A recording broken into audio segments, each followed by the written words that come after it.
ودخل اور داخل ہوئے یا آئے معہ حضرت یوسف علیہ السلام کے پاس السجن جیل میں فتیان دو آدمی ودخل معہ السجن فتیان جیل میں حضرت یوسف علیہ السلام کے پاس دو آدمی آئے قال کہنے لگا احدہما ان دونوں میں سے ایک انی بے شک میں ارانی خواب دیکھتا ہوں اعصر کہ میں نچوڑ رہا ہوں خمرا شراب نچوڑ رہا ہوں یا شراب کشید کر رہا ہوں وقال اور کہنے لگا الآخر دوسرا وقال الآخر اور دوسرا کہنے لگا انی بے شک میں ارانی خواب دیکھتا ہوں احملو کہ میں اٹھائے ہوئے ہوں فوق اوپر رأسی اپنے سر کے انی ارانی احمل فوق رأسی میں خواب دیکھتا ہوں کہ میں اپنے سر پہ اٹھائے ہوئے ہوں خبزن روٹیاں اٹھائے ہوئے ہوں تأکلو اور کھا رہے ہیں الطیر پرندے منہ اس میں سے تأکل الطیر منہ پرندے اس میں سے کھا رہے ہیں نبئنا آپ بتائیے ہمیں بتأویلہ اپنے اس خواب کی ہمارے اس خواب کی تعبیر نبئنا بتأویلہ آپ ہمیں ہمارے اس خواب کی یا ان خوابوں کی تعبیر بتائیے انا بے شک ہم نراکا دیکھتے ہیں آپ کو من المحسنین کہ آپ نیکوکار ہیں انا نراک من المحسنین ہم آپ کو بڑا نیک انسان سمجھتے ہیں تو ہم آپ کے پاس آئے ہیں کہ آپ ہمیں خواب کی تعبیر بتائیں یوسف علیہ السلام کو جیل میں ڈال دیا گیا یہ ہم کل کے سبق میں آخر میں پڑھ چکے ہیں اور وہاں جیل میں اللہ تعالیٰ ایک واقعہ بیان کرتے ہیں اور اس واقعے میں حضرت یوسف علیہ السلام کی شخصیت کے بہت سارے پہلو سامنے آتے ہیں دو آدمی ان کے پاس آئے کہتے ہیں جی ہم نے خواب دیکھے ہیں ہم دونوں نے ہمیں ان خوابوں کی تعبیر بتائیے یہ جو دو آدمی تھے یہ اس وقت کا جو بھی بادشاہ تھا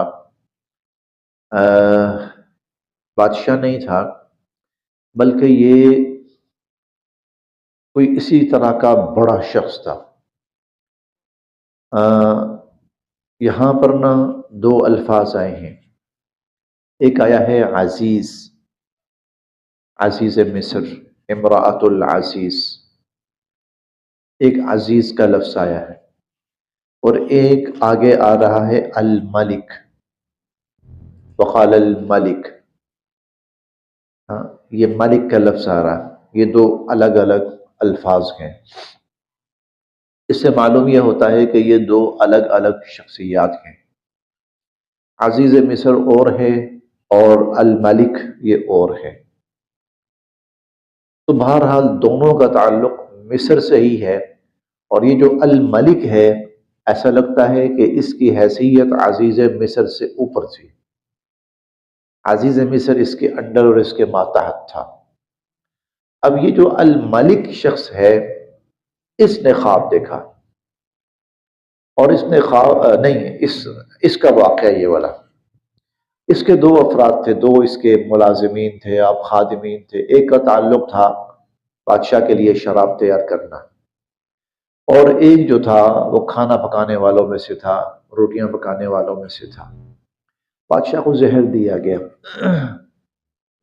گیا تو ان دو افراد کے اوپر شک تھا ان کو جیل میں ڈال دیا گیا دوران جیل ان دونوں نے خواب دیکھا ایک نے خواب یہ دیکھا کہ میں شراب اسی طرح بنا رہا ہوں جس طرح میں بناتا ہوں، دوسرے نے خواب دیکھا کہ میں نے اپنے سر کے اوپر روٹیاں رکھی ہوئی ہیں اور پرندے اوپر سے آ کر روٹیاں نوچ نوچ کر کھا رہے ہیں۔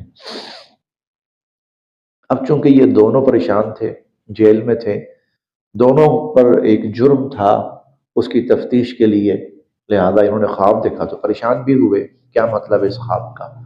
یہ دونوں حضرت یوسف علیہ السلام کے پاس آئے۔ اب ایک تو انہوں نے حضرت یوسف علیہ السلام کی شخصیت سے یقیناً کوئی ایسا ان کی شخصیت دیکھی کہ بڑا نیک انسان ہے، عبادت گزار ہے، پرہیزگار ہے، اس کے اندر مجرموں والی کوئی چیز نہیں ہے۔ چنانچہ جو آخری جملہ ہے وہ بتاتا ہے انا نواک من المحسنین، ہم آپ کو بہت نیک سمجھتے، اپنے جیسا نہیں سمجھتے۔ کوئی جیلوں میں عموماً تو جرائم پیشہ لوگ ہی ہوتے ہیں، لیکن آپ کو دیکھ کے لگتا ہے کہ آپ نیک لوگوں میں سے ہیں، ان میں سے نہیں ہیں۔ ایک تو حضرت یوسف علیہ السلام کی شخصیت کا ایک پہلو یہاں پر یہ بھی آتا ہے۔ انبیاء جہاں پر بھی جائیں نا، جس مرضی حالات میں ہو، جن مرضی ماحول کے اندر ہو، انبیاء ماحول سے متاثر نہیں ہوتے ہیں۔ انبیاء علیہ السلام ماحول سے متاثر نہیں ہوتے، وہ ہر جگہ جا کر ان کی شخصیت جوں کی توں رہتی ہے۔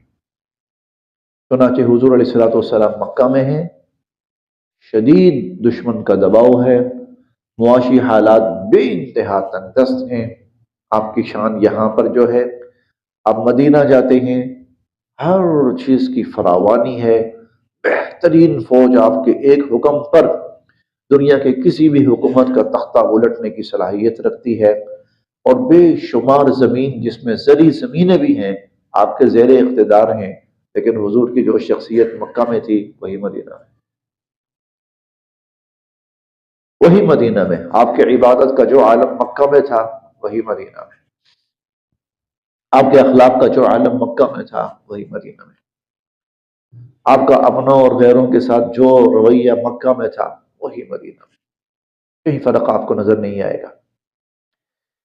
تو انبیاء جہاں پر بھی ہوتے ہیں، اب محل میں تھے یوسف علیہ السلام کی شخصیت وہاں پر بھی مسلمہ تھی، آج جیل میں ہے یوسف علیہ السلام کی شخصیت یہاں پر بھی وہی ہے۔ وہاں برائی بڑی خوبصورت شکل کے اندر ان کی طرف لپکتی ہے، کہتے ہیں معاذ اللہ، نیکی تقوی پرہیزگاری وہاں پر بھی مسلم ہے، اور نیکی تقوی پرہیزگاری وہ جیل کے اندر بھی مسلم ہے۔ اِنَّا نَرَاكَ مِنَ الْمُحْسِنِينَ، انبیاء علیہم السلام کی شخصیات کے یہی پہلو ہوتے ہیں جن کو اللہ تعالیٰ انسانیت کے سامنے پیش کرتے ہیں، ان کو اپناؤ۔ تو ان دونوں نے خواب دیکھا، کہنے لگے جی ہمیں تعبیر بتائیے۔ تعبیر کے لیے حضرت یوسف علیہ السلام کے پاس آئے۔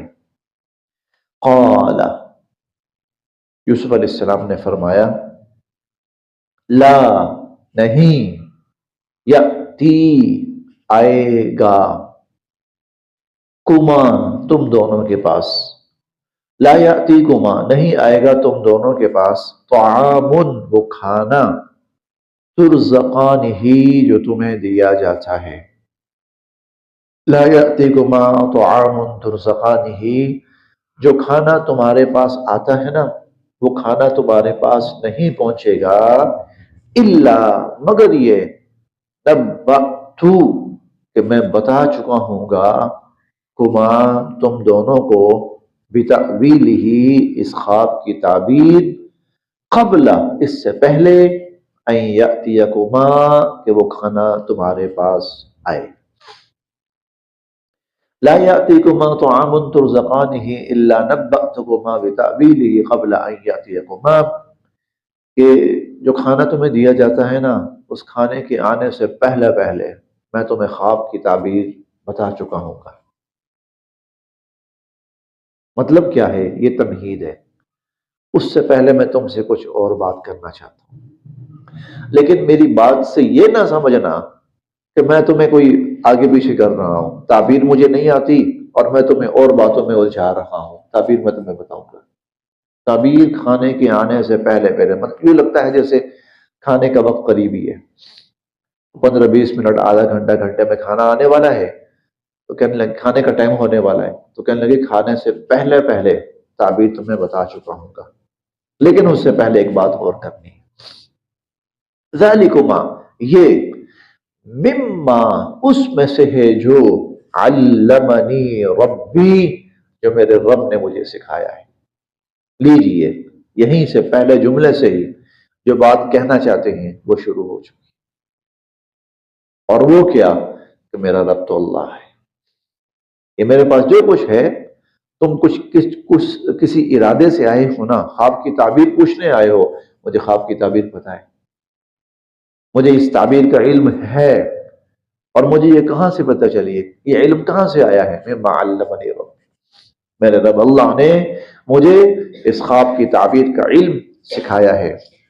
انی، بے شک میں نے، ترکتو، چھوڑ دیا، ملتا، راستہ یا طریقہ، قوم، ان لوگوں کا، لا یؤمنون باللہ، جو اللہ پر ایمان نہیں رکھتے، جو اللہ پر ایمان نہیں رکھتے، میں نے ان کا طریقہ چھوڑ دیا ہے۔ وہم، اور وہ، بالآخرتی، آخرت کا، ہم، وہ، انکار کرنے والے ہیں، کافرون، انکار کرنے والے، وہم بالآخرت ہم کافرون، اور وہ آخرت کا انکار کرنے والے ہیں۔ جو لوگ اللہ پر ایمان نہیں رکھتے اور جو آخرت پر ایمان نہیں رکھتے، میں نے ان کا طریقہ اور راستہ چھوڑ دیا۔ تو مجھے نیک سمجھ کے آئے ہو نا، اچھا سمجھ کے آئے ہو۔ نیکی اور اچھائی کیا ہے کہ میں اللہ پر ایمان نہ رکھنے والوں اور آخرت پر ایمان نہ رکھنے والوں کا راستہ اس پہ نہیں چلتا۔ واتبعت، اور میں نے اختیار کیا، میں نے چنا، میں نے پیروی کی، ملتا، طریقے کی، آبائی، اپنے آبا و اجداد، میں نے اپنے آبا و اجداد کے راستے کی پیروی کی، اور میں اپنے آبا و اجداد کے راستے پہ چلتا ہوں۔ ابراہیم و اسحاق و یعقوب، اور وہ کون ہیں؟ حضرت ابراہیم علیہ السلام اور حضرت اسحاق علیہ السلام اور حضرت یعقوب علیہ السلام۔ میں اپنے ان آبا و اجداد کے راستے پہ چلتا ہوں۔ یہاں پر ایک بات یہ بھی سمجھ میں آتی ہے، آبا و اجداد کا راستہ ٹھیک ہو تو اس پہ چلنا چاہیے، اس کو نہیں چھوڑنا چاہیے۔ اگر آبا و اجداد کا راستہ غلط ہے، جہالت والا ہے، چنانچہ اللہ تعالیٰ نے قرآن کریم میں اکثر جگہوں پر جہاں ذکر کیا نا، یہ کہتے ہیں کہ ہم اپنے آبا و اجداد کے راستے پہ چلتے ہیں۔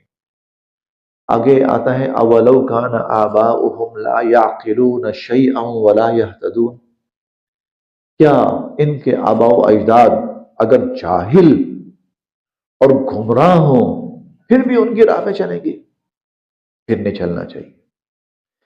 جب ان کی گمراہی ثابت ہو جائے، جب ان کی جہالت ثابت ہو جائے، پھر ان کے راستے پہ نہیں چلنا چاہیے۔ تو معلوم ہوا کہ مطلقاً آبا و اجداد کے راستے پہ چلنا غلط نہیں ہے۔ نبی کہہ رہے ہیں میں اپنے آبا و اجداد کے راستے پہ چل رہا ہوں، کیوں؟ آبا و اجداد ٹھیک ہے، ہدایت پر ہے۔ ما کان لنا، نہیں ہے ہمارے لیے یہ جائز، ان نشرکا، کہ ہم شرک کریں، شریک ٹھہرائیں، باللہ، اللہ کے ساتھ، من شیء، کچھ بھی۔ ہمارے لیے قطعاً یہ جائز نہیں ہے کہ ہم اللہ کے ساتھ کسی بھی چیز کو شریک ٹھہرائیں۔ ذالک، یہ، من فضل اللہ، اللہ کا فضل ہے، علینا، ہم پر، وعلی الناس، اور لوگوں پر، ولکن، اور لیکن، اکثر الناس، اکثر لوگ، لا یشکرون، وہ شکر ادا نہیں کرتے، اکثر لوگ وہ شکر ادا نہیں کرتے۔ یا صاحبی السجن، یا اے صاحبی، ساتھیو، السجن، جیل کے، یا صاحبی السجن، اے میرے جیل کے ساتھیو، ارباب، کیا بہت سے رب، متفرقون، جدا جدا، خیر، وہ بہتر ہیں، ام، یا، اللہ، اللہ، الواحد القہار، جو یکتا ہے اور سب پر غالب ہے۔ کیا مختلف جدا جدا رب بہتر ہیں یا ایک اللہ جو غالب، جو یکتا ہے، سب پہ غالب ہے؟ ما تعبدون، نہیں تم عبادت کرتے، من دونہ، اللہ کو چھوڑ کر، الا، مگر، اسماء، وہ تو میرے نام ہیں، الا اسماء، مگر وہ تو صرف نام ہے، سمیتموہا، تم نے رکھے، انتم، تم نے، وآباؤکم، اور تمہارے آبا و اجداد نے رکھے۔ نام، نام کا مطلب کیا ہے؟ یہ پلر ہیں مثال کے طور پر، ان کی حیثیت کیا ہے؟ یہ بے جان ہے، اور یہ کس چیز سے بنے ہیں؟ یہ مثالے سے اور کنکریٹ وغیرہ یہ بنے ہیں پلر۔ اچھا، یہ کس لیے بنے ہیں؟ تاکہ یہ عمارت کو ٹیک دیں، سہارا دیں، بس۔ اب میں ان پلروں کے نام رکھنا شروع کر دوں، یہ جو پلر ہے نا، اس کے اندر، اس کو اگر میں اس کے سامنے آ کے سر جھکاؤں اور سر اس کے ساتھ ٹیکوں اور اس کے سامنے ہاتھ جوڑوں تو یہ روزی دے گا، یہ رزق دینے والا ہوا۔ ادھر آؤں نا تو یہ دولت دینے والا ہوا، ادھر آؤں نا تو یہ دشمنوں کے خلاف مدد کرنے والا ہوا، اور اس پہ آؤں نا تو یہ آفات سے بچانے والا ہوا۔ تو یہ نام کس نے دیے؟ میں نے دیے۔ کیا ان میں رزق دینے والی کوئی صلاحیت، یا ان کے اندر رزق دینے والی، دولت دینے والی، یا دشمنوں کے خلاف مدد کرنے والی، یا آفات سے بچانے کی کوئی چیز ہے ہی نہیں ان کے اندر؟ میں نے اپنی طرف سے بنائے ہیں یہ۔ ما تعبدون، تم نے جو کہا تم کچھ معبود بنائے ہیں نا، بت بنائے ہوئے ہیں، یہ بت ہے، یہ کیا کرتا ہے، یہ کام کرتا ہے، یہ کرتا ہے، یہ نام صرف تم نے دیے ہیں، ان کو خود بھی نہیں پتا۔ انہوں جن کو تم کہہ رہے ہو ان کو خود بھی نہیں پتا۔ الا اسماء، صرف نام، سمیتموہا انتم، تم نے نام رکھے ہیں، وآباؤکم، و تمہارے آبا و اجداد نے یہ نام رکھے ہیں۔ ما انزل اللہ، اللہ نے نہیں اتاری، بہا، ان کی، من سلطان، کوئی دلیل۔ اللہ نے ان کی نہ کوئی دلیل اتاری ہے، نہ اللہ نے ان کو یہ قوت و طاقت دی۔ دیکھیں، نبی جب چیز کو جوڑتا ہے نا، وہ اللہ کی ذات سے جوڑتا ہے۔ بھئی اللہ نے، یہ اختیار اللہ کے پاس ہے کہ کسی چیز کے بارے میں اگر اللہ کہے نا کہ اس چیز کے اندر نفع ہے تو اللہ کہہ سکتے ہیں، کیونکہ اللہ اس چیز کے اندر نفع رکھ سکتے ہیں، یا اللہ اس چیز کے اندر نقصان رکھ سکتے ہیں۔ اللہ کہے کہ میں نے نفع رکھا ہے تو نفع ہے، اللہ کہے میں نے نقصان رکھا ہے تو نقصان ہے۔ جب اللہ کہے، نہیں کہہ رہے کہ میں نے اس میں کوئی نفع رکھا ہے، تو پھر کہاں سے نفع آ گیا؟ یہ نبی کے ساتھ ہر چیز کو اللہ کے ساتھ جوڑتی ہے۔ مسبب الاسباب اللہ ہے، وہ چیز سبب بن جاتی ہے، ٹھیک ہے، بنتی ہے، بالکل بنتی ہے سبب، لیکن اس کے لیے مسبب اللہ ہے۔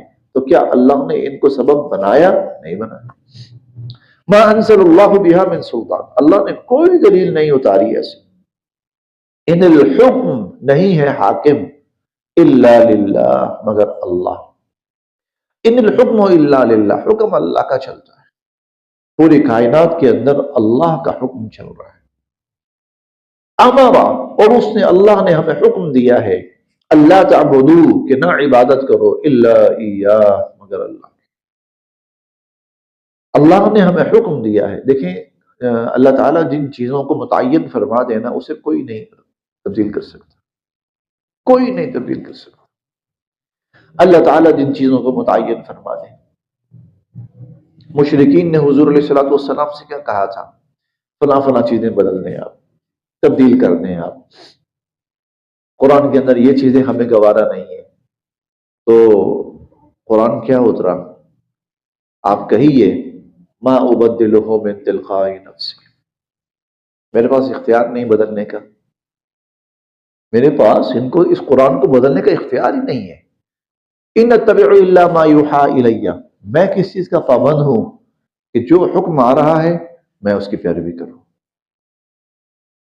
جو حکم آ رہا ہے میں اس کی پیروی کروں، میں اسی کا پابند ہوں۔ میں یہ بھی نہیں کر سکتا، حکم تو آ رہا ہے لیکن میں نہیں مانتا، میں یہ بھی نہیں کر سکتا، انی اخاف ان عصیت ربی عذاب یوم عظیم، اگر میں کہوں میں نہیں مانتا، کل قیامت والے دن وہ سخت عذاب ہے میرے لیے، میں تو پابند ہوں جو اللہ کی طرف سے آ رہا ہے، میں اس کی پیروی کروں، اتباع کروں۔ تو اللہ کے حکم کو تبدیل نہیں کیا جا سکتا۔ تو جب اللہ نے حکم دیا ہے نا کہ اللہ تعبدوا الا ایاہ، کہ اللہ کے سوا کسی کی عبادت نہ کرو، تو نہیں، بس عبادت صرف اور صرف خالصتاً اللہ کے لیے ہے۔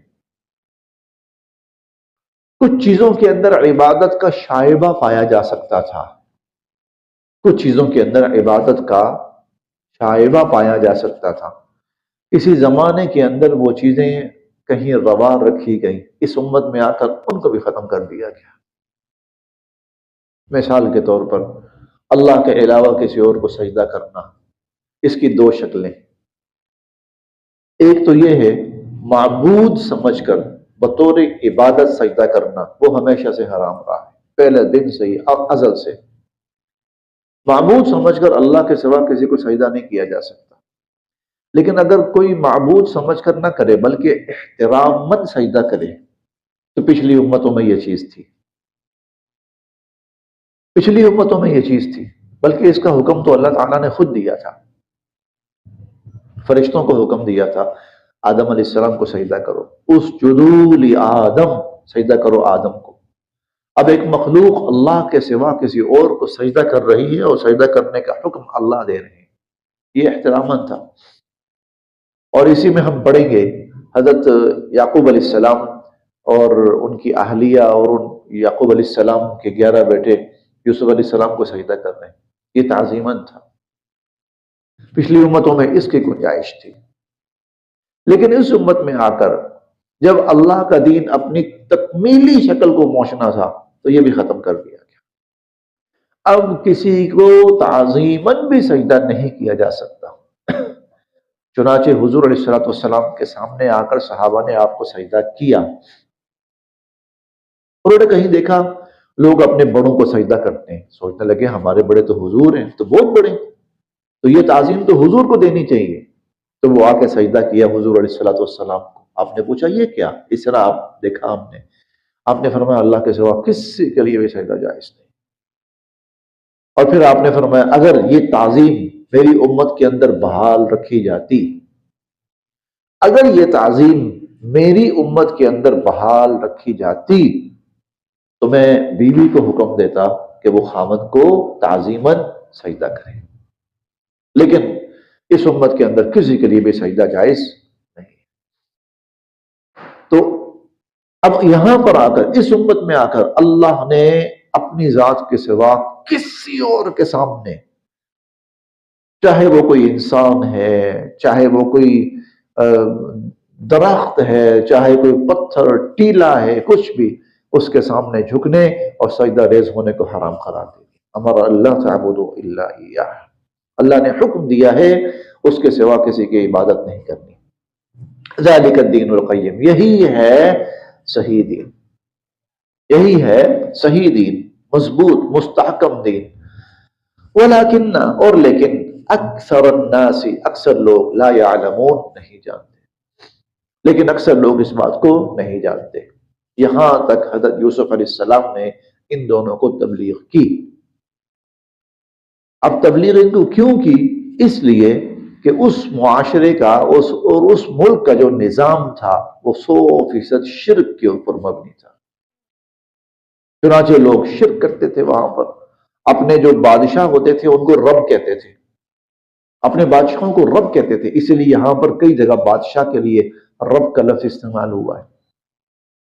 ہم یا تو ابھی پڑھ لیں گے، ہاں آج ہی پڑھ لیں گے، بادشاہ کے لیے رب کا لفظ استعمال ہوا ہے کئی جگہ پر، اس لیے کہ وہ لوگ اپنے بادشاہوں کو رب کہتے تھے، ان کے سامنے سجدہ ریز ہوتے تھے، ان کی عبادت کرتے تھے، پھر بت پرستی عام تھی وہاں پر۔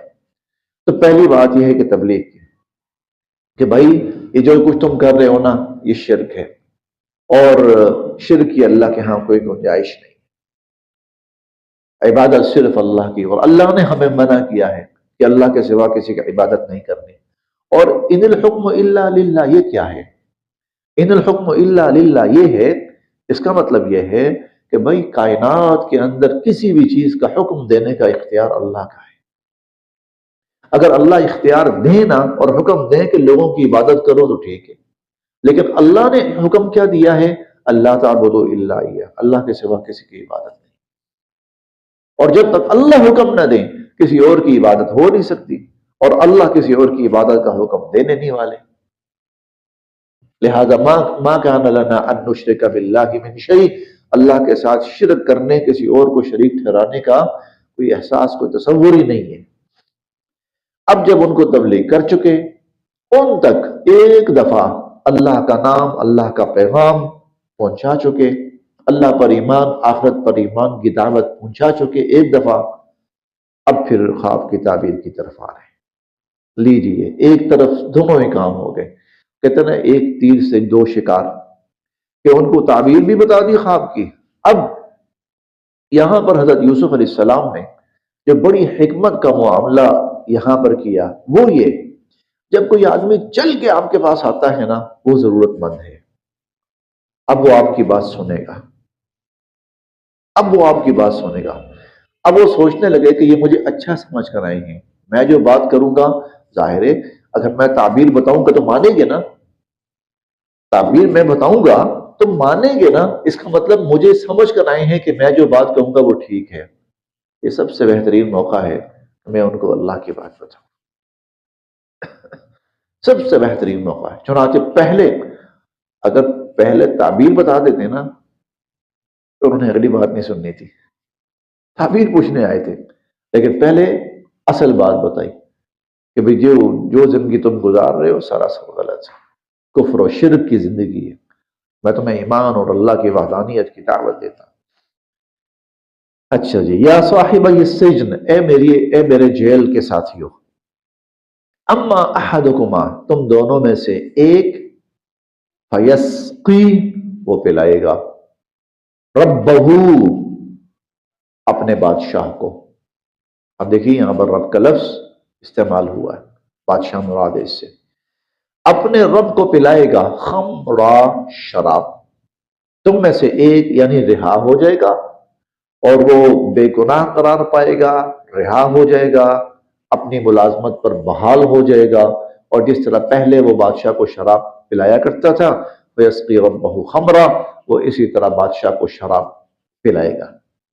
وَأَمَّا الْآخَرُ، اور جو دوسرا ہے، فَيُصْلَبُ، اسے سولی پہ لٹکا دیا جائے گا، فَتَأْكُلُ، بس کھائیں گے، الطَّيْرُ، پرندے، مِن رَأْسِهِ، اس کا سر، یعنی اس کی لاش لٹکی رہے گی، تو جب اس طرح لاش لٹکی رہتی ہے تو پھر پرندے آ کر اس کا وجود نوچنا اور اس کا سر نوچنا شروع کر دیتے ہیں۔ فَتَأْكُلُ الطَّيْرُ مِن رَأْسِهِ، اور پرندے آ کر اس کا سر کھائیں گے۔ قُضِیَ، پورا ہو گیا، الامر الذی، وہ معاملہ، فیہ تستفتیان، جو تم مجھ سے پوچھنے آئے تھے۔ قضی الامر الذی فیہ تستفتیان، وہ معاملہ جو تم مجھ سے پوچھنے آئے تھے وہ پورا ہو گیا۔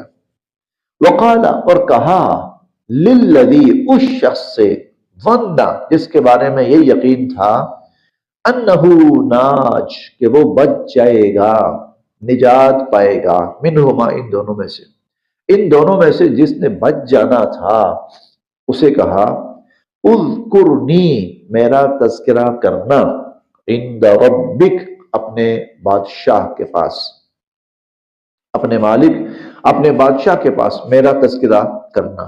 فانساہ، اس کو بھلا دیا، الشیطان، شیطان نے، ذکر ربہ، اپنے مالک کے سامنے یا بادشاہ کے سامنے حضرت یوسف علیہ السلام کا تذکرہ کرنا، وہ بھول گیا۔ فلبث، پس رہے حضرت یوسف علیہ السلام، فی السجن، جیل میں، بضع سنین، چند سال مزید، چند سال مزید پھر حضرت یوسف علیہ السلام جیل میں رہے۔ بس